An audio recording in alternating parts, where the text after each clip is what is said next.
नमस्कार दोस्तों, आइए जानते हैं सूर्यदेव की कथा। रविवार के दिन सूर्यदेव को समर्पित है।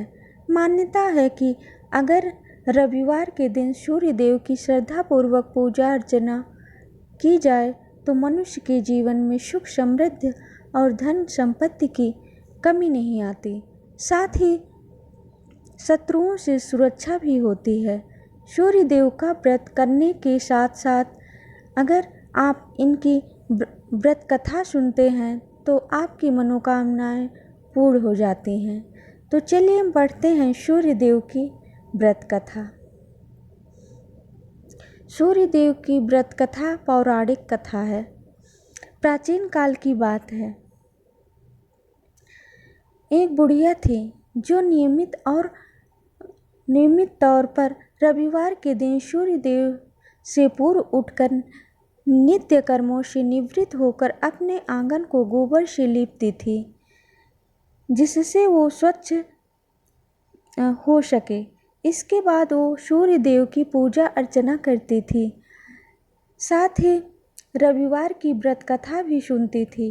इस दिन वो एक समय भोजन करती थी और उससे पहले सूर्यदेव को भोग लगाती थी। सूर्यदेव उस बुढ़िया से बेहद प्रसन्न थे। यही कारण था कि उसे किसी भी तरह का कष्ट नहीं था और वो धन धान्य से भरपूर थी।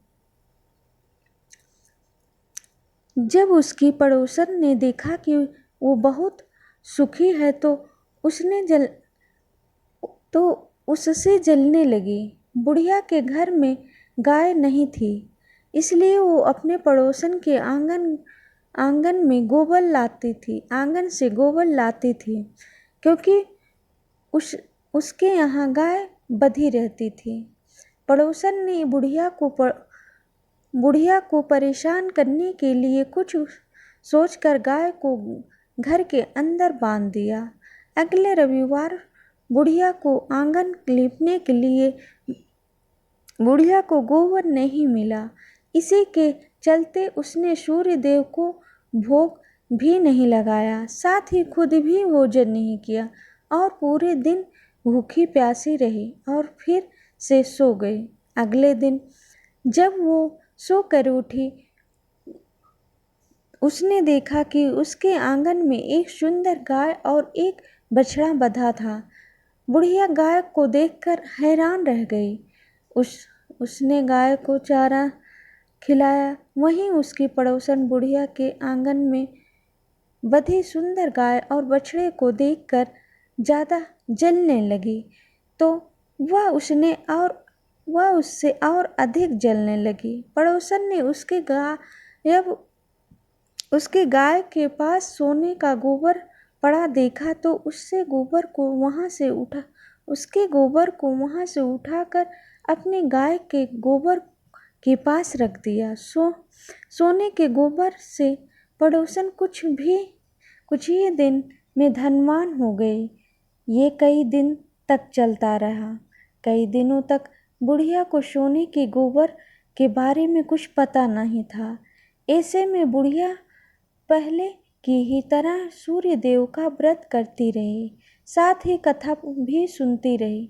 इसके बाद जिस दिन सूर्यदेव को पड़ोसन की चालाकी का पता चला, तब उन्होंने तेज आंधी चला दी। तेज आंधी को देखकर बुढ़िया ने अपनी गाय को अंदर बांध दिया। अगले दिन जब बुढ़िया उठी तो उसने सोने का गोबर देखा। तब उसे बेहद आश्चर्य हुआ। तब से लेकर आगे तक उसने गाय को घर के अंदर ही बांधा। कुछ दिन में ही बुढ़िया बहुत धनी हो गई। बुढ़िया की सुखी और धनी स्थिति को देखकर पड़ोसन जलने लगी। पड़ोसन उससे अपने पति को समझा बुझाकर उसे नगर के राजा के पास भेजा। जब राजा ने उस सुंदर गाय को देखा तो वो बहुत खुश हुआ। सोने के गोबर को देखकर तो उसकी खुशी का ठिकाना न रहा। नगर के राजा के पास उसे नगर के राजा के पास भेज दिया। सुंदर गाय को देखकर राजा बहुत खुश हुआ। सुबह जब राजा ने सोने के गोबर देखा तो उसके आश्चर्य का ठिकाना न रहा। वही बुढ़िया भूखे प्यासे रहकर सूर्य भगवान से प्रार्थना कर रही थी। सूर्यदेव को उस पर करुणा आए। उसी रात सूर्यदेव राजा के सपने में आए और उससे कहा कि हे राजन, बुढ़िया की गाय व बछड़ा तुरंत वापस कर दो। अगर ऐसा नहीं किया तो तुम पर परेशानियों का पहाड़ टूट पड़ेगा। सूर्यदेव के सपने ने राजा को बुरी तरह से डरा दिया। इसके बाद राजा ने बुढ़िया को गाय और बछड़ा लौटा दिया। राजा ने बुढ़िया को ढेर सारा धन दिया और क्षमा मांगी। वहीं राजा ने पड़ोसन और उसके पति को सजा भी दी। इसके बाद राजा ने पूरे राज्य में घोषणा कराई कि रविवार को हर कोई व्रत किया करे। सूर्यदेव का व्रत करने से व्यक्ति धन धान्य से परिपूर्ण हो जाता है, साथ ही घर में खुशहाली भी आती है। इस प्रकार सूर्यदेव की प्रार्थना व्रत कथा करने से हर प्रकार के कष्टों का निवारण होता है।